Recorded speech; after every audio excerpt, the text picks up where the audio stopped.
నమస్తే దోస్తులు, ఎట్లున్నారు? అందరూ మంచిగున్నారా? ఇవాళ తెలంగాణలో ఉన్న ముఖ్యమైన ముచ్చటేందో ఓసారి చూద్దాం. నెట్ఫ్లిక్స్ హైదరాబాద్ కు వచ్చిందంటే సగం హాలీవుడ్ హైదరాబాద్ కు వచ్చినట్టేనని చెప్పిండు సీఎం రేవంత్ రెడ్డి.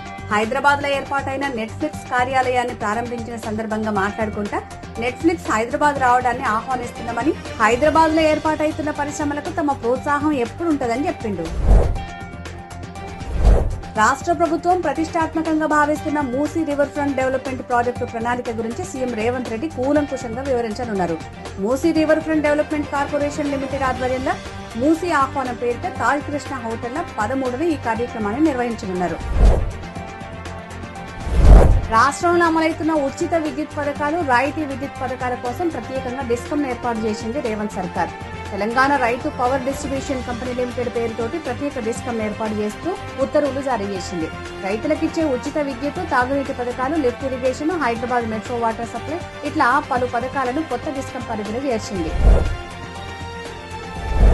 ప్రతి జిల్లా కేంద్రానికి రింగ్ రోడ్డు నిర్మించేటట్టు ప్రణాళికలేస్తున్నది రేవంత్ సర్కార్. జిల్లా కేంద్రంలోకి భారీ వాహనాలు పోకుండా చూసుడు, ట్రాఫిక్ తగ్గించుడు, సరుకు రవాణా మరింత వేగం చేసుడే లక్ష్యంగా వీటిని ఏర్పాటు చేస్తున్నది. జిల్లా కేంద్రానికి రింగ్ రోడ్డుకు కనెక్టివిటీ ఉండేటట్టు రేడియల్ రోడ్లను నిర్మిస్తున్నది. రేవంత్ సర్కార్ చేపడుతున్న మూసీ ప్రక్షాళన, చెరువుల సుందరీకరణ మీద సర్వత్రా ప్రశంసలు వస్తున్నాయి. బీఆర్ఎస్ ఎమ్మెల్యేలు సైతం ప్రశంసిస్తున్నారు. అయితే రేవంత్ సర్కార్ కు మంచి పేరొచ్చుడు, హైదరాబాద్ డెవలప్ కావడం ఇష్టం లేని కేటీఆర్ మాత్రం తన పెయిడ్ పింక్ మీడియా తోటి రేవంత్ సర్కార్ మీద విషయం కిమ్మిస్తున్నాడు.